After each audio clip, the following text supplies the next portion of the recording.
नमस्कार।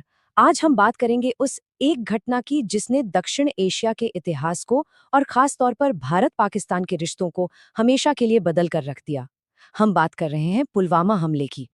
14 फरवरी 2019 ये सिर्फ एक तारीख नहीं है, बल्कि भारतीय इतिहास में एक बहुत ही गहरे जख्म की तरह दर्ज है।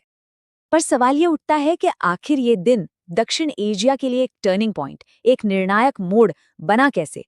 चलिए इस पूरे विश्लेषण में इसी सवाल का जवाब ढूंढते हैं। तो चलिए सबसे पहले चलते हैं जम्मू और कश्मीर के पुलवामा जिले में और समझते हैं कि उस दिन आखिर हुआ क्या था। तो निशाना बनाया गया था सीआरपीएफ यानी सेंट्रल रिजर्व पुलिस फोर्स के एक बहुत बड़े कॉन्वॉय को। जरा सोचिए, करीब 78 गाड़ियों का एक लंबा काफिला जिसमें 2500 से भी ज्यादा जवान थे। ये काफिला कई दिनों के खराब मौसम के बाद जब हाईवे दोबारा खुला तब जम्मू से श्रीनगर के लिए निकला था। तो ये सब हुआ कैसे? देखिए, काफिला जम्मू श्रीनगर हाईवे पर आराम से आगे बढ़ रहा था। दोपहर के करीब 3:15 बजे लेथपोरा के पास एक गाड़ी जो कि विस्फोटकों से पूरी तरह भरी हुई थी, काफिले के पास आती है और सीधे एक बस से टकरा जाती है। और इसके ठीक बाद एक बहुत ही जबरदस्त धमाका होता है।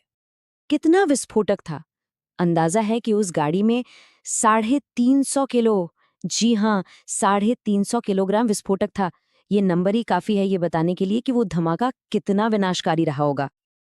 अब इस हमले के फौरन बाद क्या हुआ और इसकी जिम्मेदारी किसने ली, चलिए आगे देखते हैं। इस हमले में हमने अपने 40 बहादुर सीआरपीएफ जवानों को खो दिया। एक ऐसी क्षति जिसने पूरे देश को सच में हिलाकर रख दिया। और ये कोई आम घटना नहीं थी। इसे कश्मीर में हमारे सुरक्षा बलों पर हुए सबसे घातक, सबसे जानलेवा हमलों में से एक माना जाता है। हमले के कुछ ही देर बाद एक वीडियो सामने आया। ये वीडियो था जैश ए मोहम्मद का, जो कि पाकिस्तान बेस्ड एक आतंकी संगठन है। और इस वीडियो में उन्होंने हमले की पूरी जिम्मेदारी ली।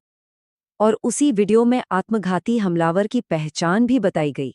वो कश्मीर का ही एक लोकल लड़का था, आदिल अहमद डार।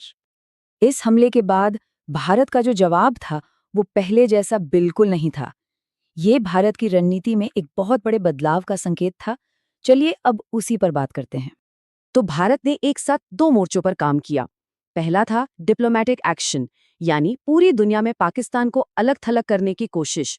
और दूसरा था सीधा मिलिट्री एक्शन, यानी आतंकियों के ठिकानों पर एक प्रीएम्प्टिव स्ट्राइक। ये 3 तारीखें इस पूरे घटनाक्रम को समझने के लिए बहुत जरूरी हैं।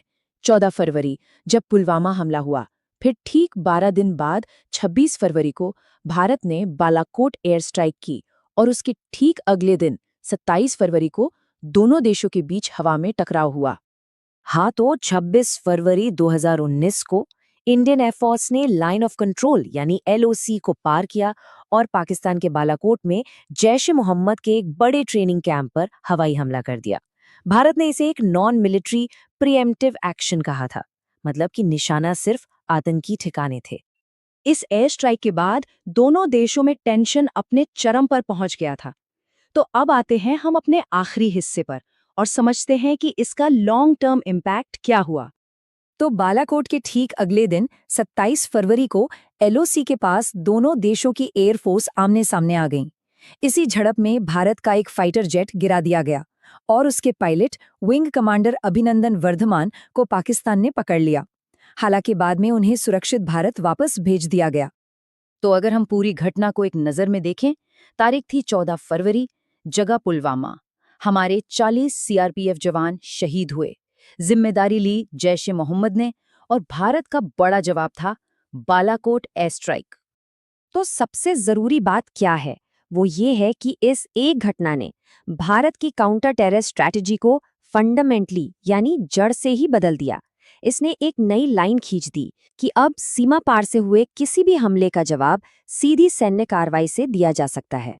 तो ये एक निर्णायक मोड़ तो था, इसमें कोई शक नहीं, पर सवाल आज भी वही है कि ये मोड़ इस पूरे क्षेत्र को आखिर किस दिशा में ले गया है।